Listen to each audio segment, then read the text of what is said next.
Assalamualaikum warahmatullahi wabarakatuh. Para siswa kelas 9 Madrasah Sanawiyah Negeri 5 Trenggalek yang dimuliakan Allah, hari ini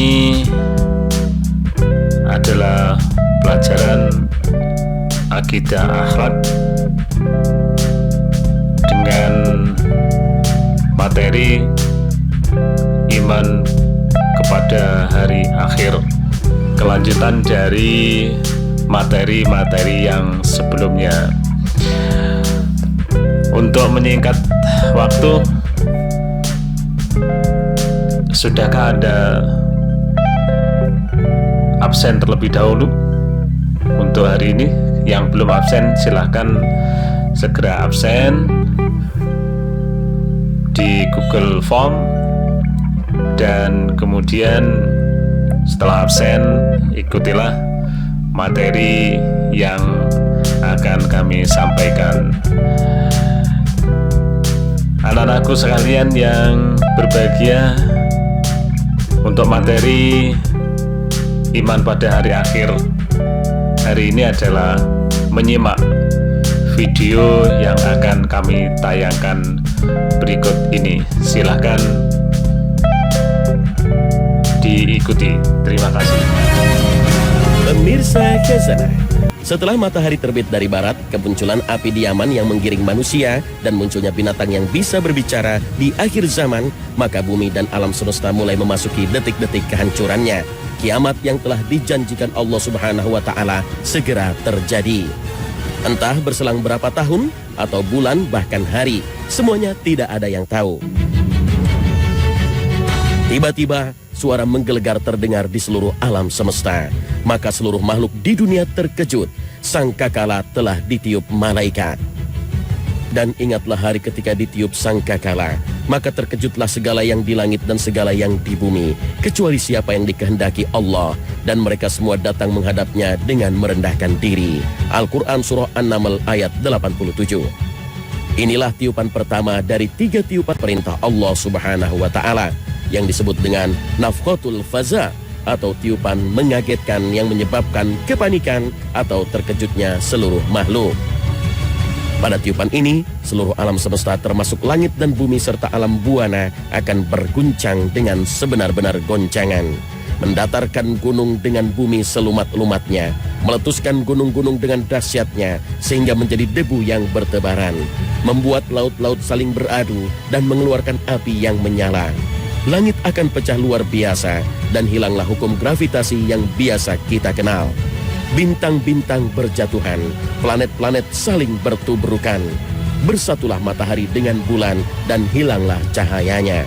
Setelah itu keadaan alam semesta kembali seperti sebelum Allah menciptakannya. Hal ini terjadi dengan tiba-tiba saat semua manusia sedang sibuk mengurus urusan dunia mereka. Allah Subhanahu wa Ta'ala berfirman, dan mereka berkata, bilakah terjadinya janji ini, hari berbangkit, jika kamu adalah orang-orang yang benar? Mereka tidak menunggu melainkan satu teriakan saja yang akan membinasakan mereka ketika mereka sedang bertengkar. Lalu mereka tidak kuasa membuat satu wasiat pun dan tidak pula dapat kembali kepada keluarganya. Al-Quran Surah Yasin ayat 48 hingga 50. Tiupan sangkakala yang pertama ini panjang, seluruh makhluk ketakutan dan amat terperanjat. Dampaknya pun sangat dahsyat sebagaimana disebutkan dalam Al-Quran, sehingga ibu yang menyusukan anaknya akan melepaskan, mencampakkan anaknya. Orang yang hamil tiba-tiba melahirkan anaknya walaupun janinnya masih muda. Manusia juga lintang kukang seperti kupu-kupu bertebaran. Suara menggelegar yang menyebabkan keguncangan dan kepanikan semua yang berada di langit dan di bumi, kecuali siapa-siapa yang dikehendaki oleh Allah Subhanahu wa Ta'ala. Lalu siapakah yang dikecualikan oleh Allah Subhanahu wa Ta'ala yang tidak terkena dampak kedahsyatan tiupan sangkakala pertama ini? Meski bersumber dari riwayat yang tidak terlalu kuat, sebagian ulama menjelaskan mereka itu adalah para nabi dan orang-orang yang mati syahid. Mengapa demikian? Bukankah mereka telah wafat? Para nabi dan orang-orang syahid itu sudah wafat jauh sebelum kiamat. Bukankah Allah Subhanahu wa Ta'ala telah memberitahukan pada manusia bahwa sebenarnya orang-orang yang mati syahid itu hidup, tidak mati, dan terus mendapatkan rezeki dari Allah Subhanahu wa Ta'ala, sebagaimana difirmankan Allah Subhanahu wa Ta'ala. Janganlah kamu mengira bahwa orang-orang yang gugur di jalan Allah itu mati, bahkan mereka itu hidup di sisi Tuhannya dengan mendapat rezeki. Al-Quran Surah Ali Imran ayat 169. Lalu di manakah ruh-ruh para syuhada yang masih hidup ini? Nabi SAW mengabarkan dalam sabdanya, sesungguhnya ruh-ruh para syuhada itu ada di dalam tembolok burung hijau. Baginya ada lentera-lentera yang tergantung di arsy. Mereka bebas menikmati surga sekehendak mereka, kemudian singgah pada lentera-lentera itu. Hadis riwayat Muslim. Ruh-ruh mulia inilah yang tak akan terganggu dan terkena dampak dari tiupan sangkakala yang sangat dahsyat ini. Mereka mendapatkan perlindungan dari Allah Subhanahu wa Ta'ala. Malaikat peniup sangkakala akan diperintahkan oleh Allah untuk meniupkan sur, terompet sangkakala sebanyak 3 kali tiupan bila kiamat telah tiba. Setelah tiupan pertama, Allah memerintahkan sur atau terompet ditiup pada kali yang kedua. Pada tiupan kedua ini, maka terkejutlah dan matilah semua makhluk yang berada di langit, yaitu para malaikat dan manusia, serta semua makhluk di bumi, termasuk para nabi dan syahid. Allah berfirman, dan ditiuplah sangkakala, maka matilah siapa yang ada di langit dan di bumi, kecuali siapa-siapa yang dikehendaki oleh Allah. Kemudian ditiup sangkakala itu sekali lagi, maka tiba-tiba mereka berdiri menunggu keputusannya masing-masing. Al-Quran Surah Az-Zumar ayat 68. Dalam ayat ini disebutkan bahwa pada tiupan kedua, seluruh makhluk di langit maupun di bumi semua mati. Inilah yang disebut dengan tiupan soqah atau tiupan kematian. Namun pada tiupan kedua ini, Allah Subhanahu wa Ta'ala juga masih menyisakan sejumlah makhluk yang tetap hidup. Sebagian ahli tafsir menyebutkan mereka yang dibiarkan hidup itu adalah malaikat Jibril, Mikail, Israfil, Izrail, dan 4 malaikat pemikul arsy. Mereka inilah yang disebut Al-Quran dengan kalimat, kecuali siapa-siapa yang dikehendaki Allah. Kemudian Allah memerintahkan malaikat maut untuk mencabut nyawa Jibril, Mikail, Israfil, dan para malaikat pembawa arsy yang 4. Maka tidak ada yang tersisa kecuali Allah dan malaikat maut. Kemudian Allah berkata kepada malaikat maut, wahai malaikat maut, kamu adalah salah satu dari makhluk-makhlukku, maka sekarang matilah kamu. Dengan demikian matilah malaikat maut. Maka tidak ada yang tersisa kecuali Allah yang maha perkasa, yang maha hidup, yang tidak pernah mati, yang awal, yang tidak ada sebelumnya sesuatu apapun, yang akhir, yang tidak ada sesudahnya sesuatu apapun. Kemudian Allah berkata, akulah raja, akulah penguasa. Di manakah raja-raja bumi? Di manakah para penguasa? Di manakah orang-orang yang sombong? Dan untuk siapakah kekuasaan pada hari ini?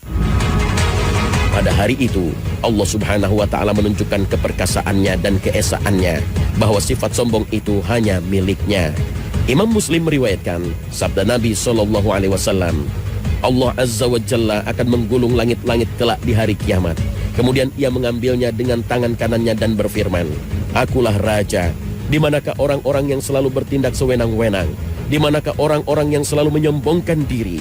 Kemudian Allah menggulung bumi-bumi dengan tangan kirinya dan berfirman, akulah raja. Di manakah orang-orang yang selalu bertindak sewenang-wenang? Di manakah orang-orang yang selalu menyombongkan diri? Hadis riwayat Muslim. Kesombongan inilah sifat yang tidak boleh disandang oleh makhluknya, siapapun ia. Inilah yang ditegaskan Rasul SAW dalam hadis qudsi dari Abu Hurairah. Allah Azza wa Jalla berfirman, kesombongan adalah selendangku dan keagungan adalah kain sarungku. Barang siapa bersaing turut memiliki dalam salah satu dari kedua hal tersebut, maka benar-benar akan aku lemparkan dia ke neraka. Hadis riwayat Abu Daud, Ibnu Majah, dan Imam Ahmad. Keadaan alam semesta akan tetap seperti itu hingga waktu yang ditentukan untuk ditiupkan sangkakala ketiga, yaitu tiupan kebangkitan. Entah berapa lama jarak antara waktu tiupan kedua dan ketiga atau tiupan kematian dan kebangkitan. Namun Imam Bukhari meriwayatkan sabda Nabi SAW, jarak antara dua tiupan adalah 40. Para sahabat bertanya, wahai Abu Hurairah, apakah 40 hari? Abu Hurairah menjawab, aku enggan. Mereka bertanya lagi, 40 bulan? Abu Hurairah menjawab, aku enggan. Mereka bertanya lagi, 40 tahun? Abu Hurairah menjawab, aku enggan. Hadits riwayat Bukhari. Meski Nabi SAW menyebutkan angka 40 kepada Abu Hurairah, akan tetapi Nabi tidak menjelaskan apakah 40 hari, bulan, atau tahun. Apapun itu, baik hari, bulan, ataupun tahun, angka 40 yang disebutkan Nabi itu tentu waktu yang sangat lama sekali. Karena saat itu sudah memasuki waktu akhirat, yang durasinya 1 hari di akhirat sama dengan 50.000 tahun di dunia.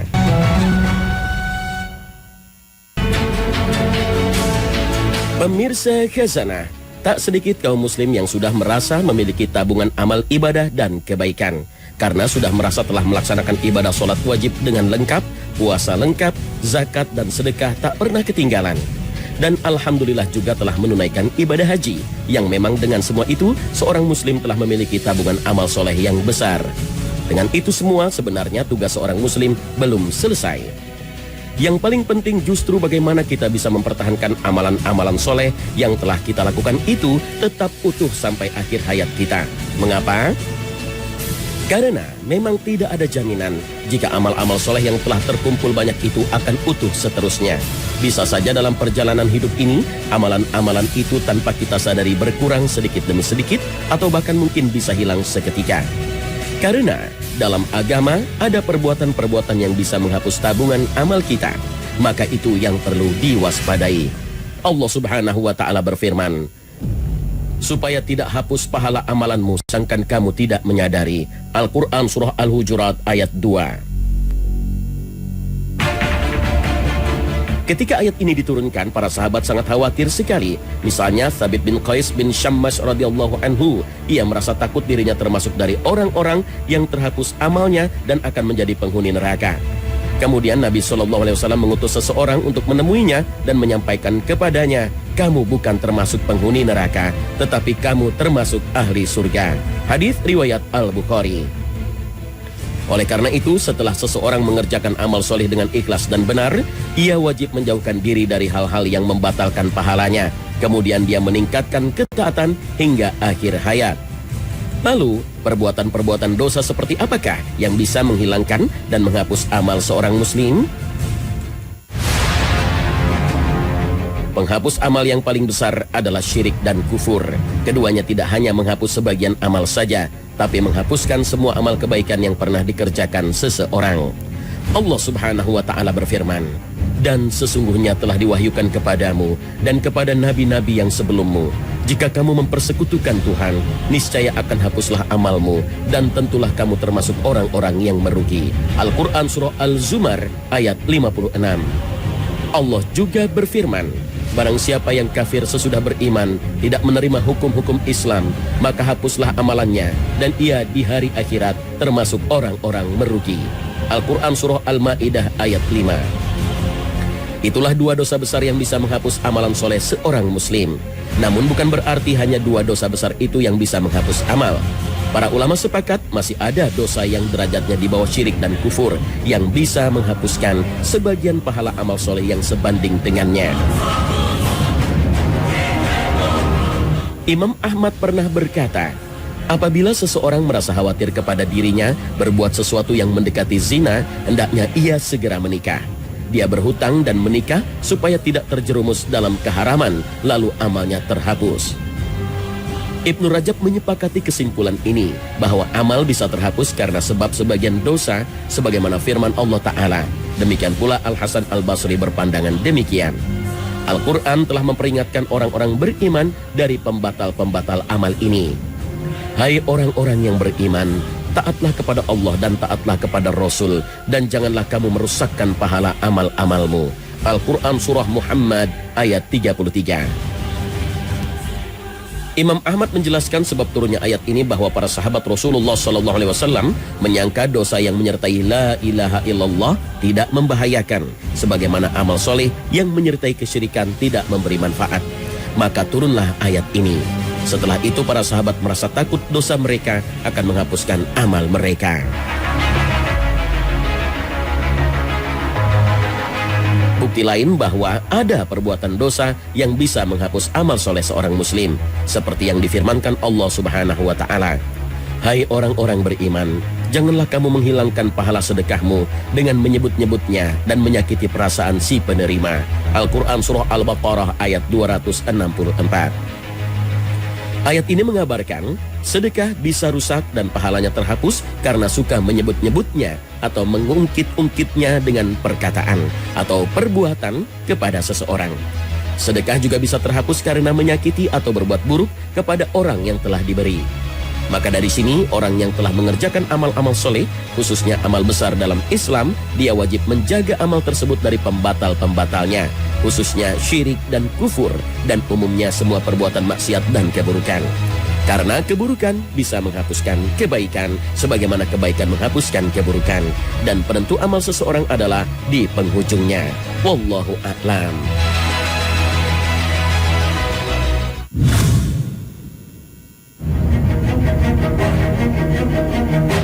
Pemirsa khazanah, dalam sebuah hadis disebutkan bahwa jalan menuju surga diliputi oleh berbagai macam hal yang tidak menyenangkan, sedang jalan menuju neraka diliputi perkara-perkara yang menyenangkan. Akan tetapi, bila kita mengamati perintah-perintah dan anjuran-anjuran yang ada dalam Islam, akan kita dapati bahwa Allah seolah telah mengajak manusia ke surga dengan berbagai cara dan secara berulang-ulang. Bahkan Allah Subhanahu wa Ta'ala memberikan kemudahan untuk menuju kenikmatan surga. Perhatikanlah bagaimana cara Allah menghitung pahala sebuah amal. Siapa yang mengerjakan satu kejahatan hanya dijatuhi sanksi satu, bahkan kemurahan Allah pun dapat menghapuskannya. Sementara yang mengerjakan satu kebaikan memperoleh 10 ganjaran bahkan lebih. Bukan hanya itu, Allah menggantikan keburukan yang pernah dilakukan seseorang dengan kebaikan bila ia tulus bertaubat.